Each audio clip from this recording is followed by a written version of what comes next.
Maxkamadda ugu sarreysa dalka Kenya ayaa lagu wadaa maanta inay ku dhawaaqdo go'aanka doorashadii madaxtinimo ee dalka Kenya ee cabashada uu ka gudbiyay ra'iisul wasaarihii hore ee dalka Kenya Raila Odinga. Hogaamiyaha mucaaradka Raila Odinga ayaa markii shanaad isku dayay inuu qayb ka noqdo madaxtinimada dalka Kenya, isagoo sheegay in guushii dirqiga ahayd ee madaxweyne ku-xigeenka William Ruto ay ahayd mid ku timid hab ku shubasho ah. Afar ka mid ah xubnaha guddida doorashooyinka Kenya ayaa qaadacay natiijada uu ku dhawaaqay guddoomiyaha guddida doorashooyinka Kafula, iyaga oo sheegay in tirinta codadku ay ka mid ahayd mid ay ku jirto madmadow. Maxkamadda ugu sarreysa dalka Kenya ayaa samaysay sanadkii 2017 taariikh, iyadoo laashay doorashadii uu ku guuleystay Uhuru Kenyatta uu kaga guuleystay Odinga, iyadoo sababtana ku sheegtay maxkamaddu inay qaladaad ku jireen hannaanka doorashada.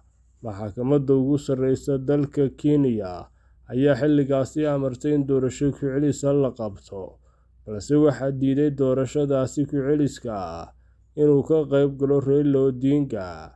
Tiro dad ayaa sanadkaasi ku dhintay rabshadaha ka dhacay doorashadii dhaweyd. Dibadbaxyo yaryar ayaa ka dhacay goobo ay ku xooggan yihiin taageerayaasha Raila Odinga kadib markii guddoomiyaha guddida doorashooyinka Kenya uu ku dhawaaqay 15 Agoosto inuu guuleystay William Ruto. Raila Odinga ayaa taageerayaashiisa u soo jeediyay inay ilaaliyaan nabadda. Wixii intaasi ka dambeeyayna xaaladdu way degganayd. Raila Odinga oo doorashadan taageero weyn ka helayay madaxweyne Uhuru Kenyatta ayaa sheegay in kooxo u shaqeeya Ruto ay farageliyeen hannaanka doorashada ee guddida, isla markaana online-ka ay ka sameeyeen wax isdaba-marin. Odinga iyo 4 xubnood oo ka tirsan guddida doorashooyinka Kenya ayaa sidoo kale guddoomiyaha guddida doorashooyinka ku eedeeyay inuu carqaladeeyay sharciga guddida doorashooyinka, isagoo iska sii watay tirinta codadka iyo ku dhawaaqidda natiijada doorashada.